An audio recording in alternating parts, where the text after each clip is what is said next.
पर्वतीय संचलन क्या होता है और उसके कौन कौन से प्रकार है, उस विषय में हम आज चर्चा कर रहे हैं। भूपटलीय संचलन, हम लोगों ने पूर्व में भी इसकी चर्चा की। हम देखते हैं कि अंतर्जात बल और बाह्यजात बल दो प्रकार की शक्तियां भूपटल पर संचलन में उनका योगदान होता है, और उनमें जो है अंतर्जात बल मुख्य रूप से जो है भूपटल के संचलन में मुख्य भूमिका अदा करते हैं। अंतर्जात बलों को हमने दो भागों में विभक्त किया था। प्रथम जो है पटल विरूपण, जो मंद गति से क्रियाशील होने वाली आंतरिक शक्ति है पटल विरूपण शक्ति, और उस पटल विरूपण की शक्ति से पर्वत निर्माण और महाद्वीपों के निर्माण की क्रिया जो है करोड़ों वर्षों से संचालित हो रही, जिसकी जो है धीरे धीरे गतिशील होती है। दूसरी शक्ति हमने देखा है कि आकस्मिक बल।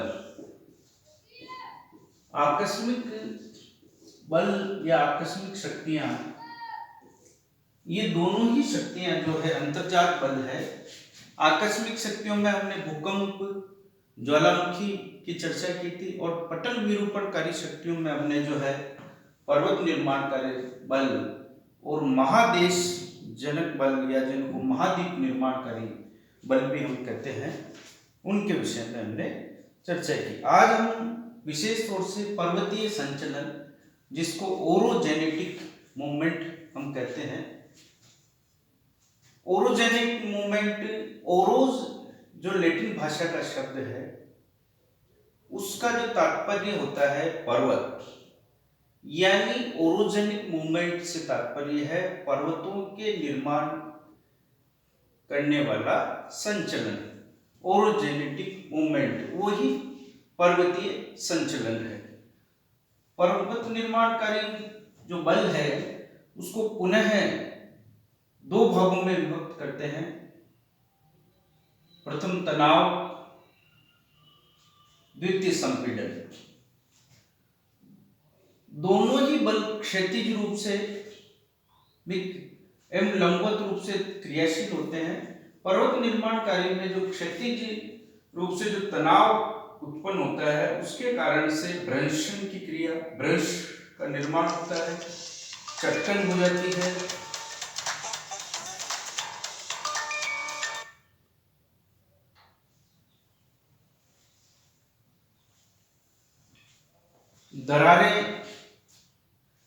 दरारें पड़ जाती है धरातल पर, और इनके कारण से जो चटकन, दरारें और भ्रंशन की क्रिया निर्मित होती है।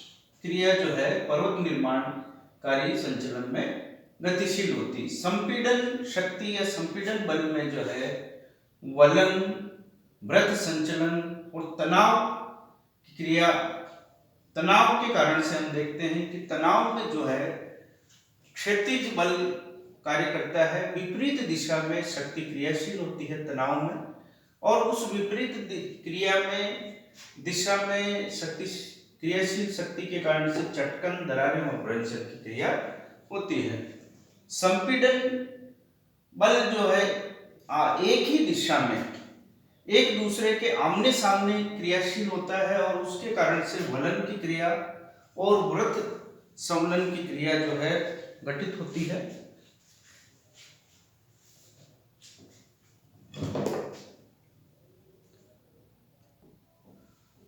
पर्वत निर्माणकारी संचलन से विभिन्न प्रकार के स्थल रूप धरातल पर प्रकट होते हैं, उनका निर्माण होता है। इनमें दो मुख्य जो स्थल रूप है वो संपीड़न के कारण से उत्पन्न होते हैं। प्रमुख है वृत्त संवलन और वलन, जिनका निर्माण जो है संपीड़न की शक्ति, चट्टाने या बल जो है आंतरिक बल एक दूसरे के आमने सामने कार्य करता है, तो धरातल में जो है मोड़ पड़ जाते हैं। यदि वो मोड़ दीर्घ है, दीर्घ मोड़ होते हैं, तो उन्हें वृत्त संवलन का नाम दिया जाता है, और यदि वो लघु मोड़ होते हैं तो उन्हें जो है वलन कहा जाता है। वृत्त संवलन को पुनः दो भागों में वर्गीकृत किया गया है, उत्समलन और अवसमलन। वलन को जो है 6 मुख्य भागों में बांटा गया है, सम्मित वलन, असम्मित वलन, एकनत वलन, समनत वलन, प्रतिवलन और पंखा वलन। खुला वलन और बंद वलन भी इसी में वलन का ही एक रूप है। और यदि वलन में बहुत अधिक क्षैतिज क्रिया गतिशील होती है, दोनों का जो बल एक दूसरे से बहुत तीव्रता के साथ गठित होता है, तो चट्टानें जो है प्रतिवलन के बाद में चट्टानें टूटकर एक दूसरे के ऊपर चढ़ जाती है।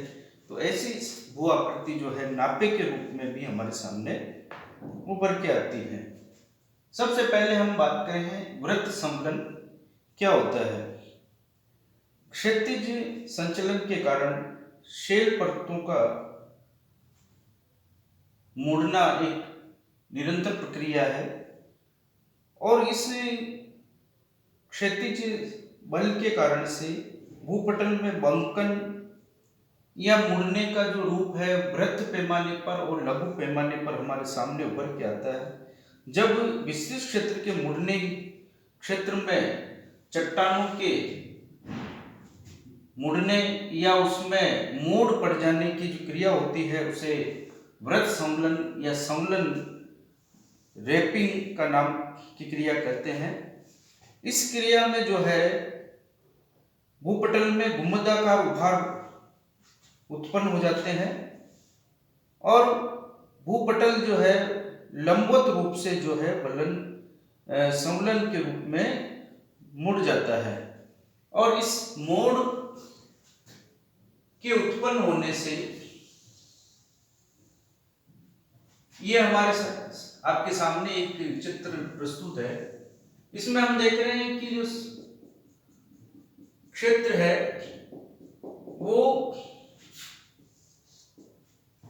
संपीड़न की क्रिया के कारण एक मोड़ उत्पन्न हो गए। उभरा हुआ जो भाग है वो उत्समलन कहलाता है और जो धसा हुआ भाग है, गर्त है, वो अवसमलन के नाम से पुकारा जाता है। और इस पूरी स्थलाकृति का जो को जो है इसको हम जो है समलन का नाम देते हैं। बहुत बड़े क्षेत्र में जब ये मोड़ उत्पन्न हो जाते हैं संपीड़न की क्रिया के कारण से दीर्घ क्षेत्र में, तो उन्हें जो है समलन का नाम दिया जाता है। यदि यही मोड़ जो है लघु मोड़ छोटे क्षेत्र में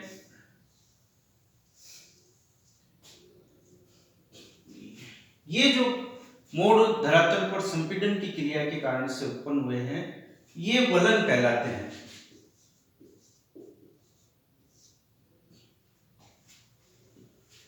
इसमें वलन के बारे में हमने चर्चा की, सम्मित वलन, असम्मित वलन, एकनत, समनत, प्रतिवलन और पंखा वलन।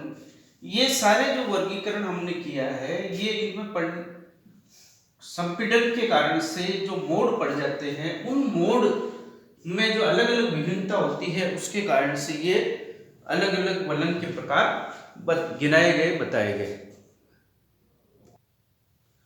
संपीड़न की क्रिया के कारण से धरातल पर विशाल मोड़ का निर्माण हो जाता है और इन विशाल क्षेत्र में जब मोड़ बन जाते हैं तो उन्हें समलन कहा जाता है। समलन में हमने देखा है कि दो रूप है, उत्समलन और अवसमलन। जो उभरा हुआ भाग है समलन में उसे नाम दिया गया है भू अपनति। विशाल क्षेत्र जब धरातल का ऊपर उठ जाता है, जैसे आपके सामने चित्र में दिया है, ये मोड़ है, ये पूरा जो है समलन है और इस समलन में जो है एक विशाल क्षेत्र धरातल का ऊपर उठ गया है, इसे भू अभिनति का नाम दिया गया, अपनति का नाम दिया गया। और जब विशाल क्षेत्र नीचे की ओर धंस जाता है, जैसा सामने चित्र में बताया है, तो इसे भू अभिनति या अभिनति हम कहते हैं। वलन के दो भाग हैं,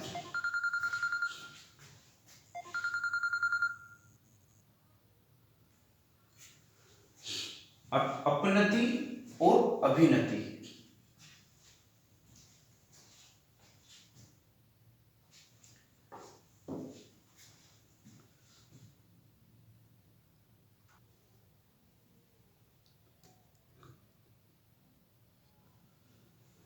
साधारणतः वलन के जो प्रकार हमारे सामने है, सम्मित वलन, असम्मित वलन, एकनत वलन, शान वलन,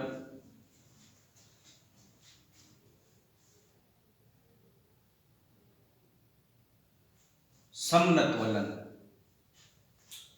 सम्मित वलन वे वलन होते हैं जो साधारणतः खुले हुए होते हुए और वलन की जो दोनों भुजाएं हैं वो एक दूसरे से समान दोनों भुजाएं जो है समान रूप से झुकी हो, इस तरह के वलन जिनकी भुजाएं जो है समान रूप से झुकी हो,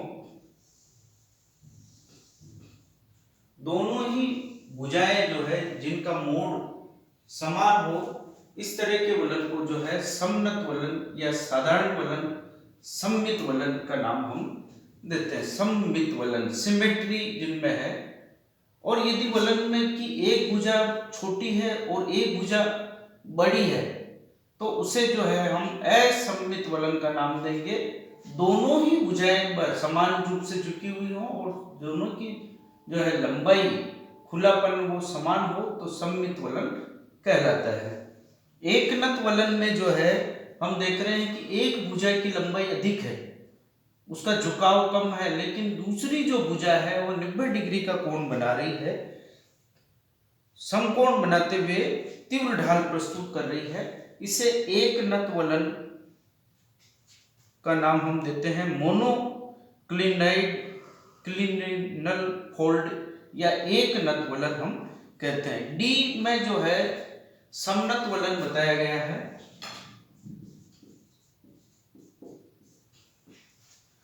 समनत वलन में दोनों ही भुजाएं समान दिशा की ओर झुकी होती है, वही एक दूसरे के समानांतर हो जाती है। ऐसी जो है वलन, ऐसा जो वलन है उसे हम समनत वलन, दोनों एक दूसरे के समानांतर है और समान दिशा में उनका झुकाव है। अगला जो वलन है हमारे सामने शान वलन या प्रतिवलन।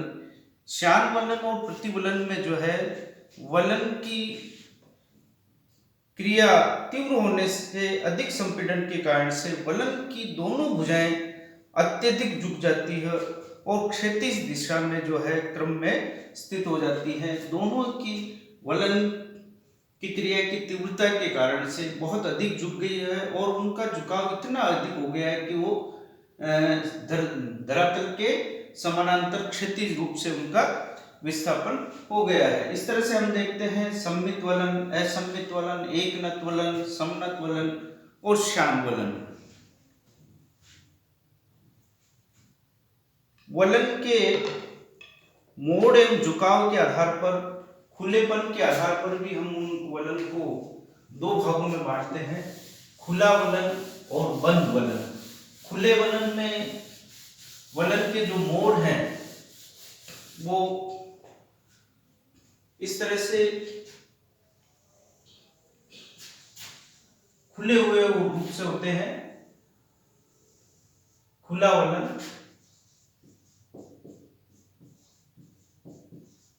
और बंद वलन में जो है इनके मोड़ जो है बहुत अधिक पास पास होते हैं। खड़े मोड़ जो होते हैं वो जो है बंद वलन के रूप में हम वो काटते हैं। बंद वलन और खुला वलन मोड़ के आधार पर जब किसी वलन की दो भुजाएं के बीच का कोण 90 डिग्री से अधिक किंतु 180 से कम हो तो उसे हम खुला वलन कहते हैं, और जब 90 डिग्री से कम मोड़ हो तो उस तरह के मोड़ को हम जो है बंद वलन, मोड़ वाले वलन को बंद वलन कहते हैं। पंखा वलन, जब वलन की क्रिया के दौरान वलन का निर्माण होता है तो एक ही वलन के अंदर पंखे की भांति की आकृति बन जाती है तो उसे हम जो है पंखा वलन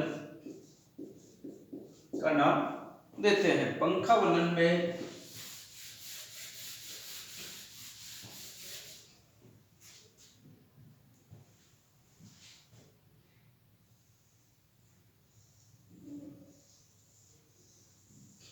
इस तरह के जो है वलन बनते हैं उनको जो है पंखा वलन का नाम देते हैं। ये जो है पर्वतीय संचलन के अंतर्गत वलन के बारे में और वृत्त समलन के बारे में हमने अध्ययन किया है।